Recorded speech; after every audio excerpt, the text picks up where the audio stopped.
Освежувањето во наводници со нови видови животни е вистинскиот чекор на штипските општински власти и менеджментот на јавното предпријатие ИСАР за зоопаркот, каде повторно штипјени и граѓаните од останатите општини го поминуваат слободното време.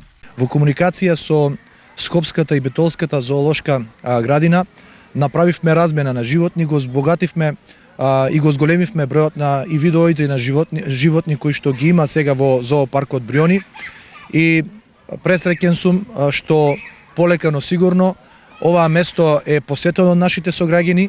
Создадовме на поголема насмевка на лицата на посетителите и жителите на општина Штип кои што доаѓаат и го поминуваат своето слободно време. Петчлениот тим, задолжен за одржување на зоопаркот и одгледувањето на неговите станари, работи неуморно, тврди директорот на ИСАР Трајче Здравков. Пример за тоа дека сме на добар пат и дека сме направиле нешто добро за една година за враќање на духот на зоопаркот е тоа што денес имаме посетители од цела Источна Македонија.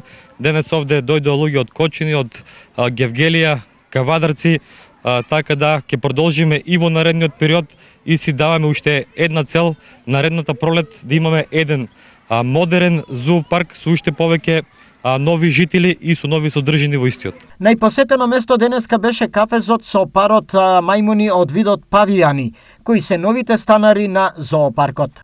Многу се интересни. Како изгледа? Интересни. Интересни ми се мајмуните, многу се убави. За зимскиот период е подготвено се, велат од ИСАР. Има доволно храна, но и загреани простории.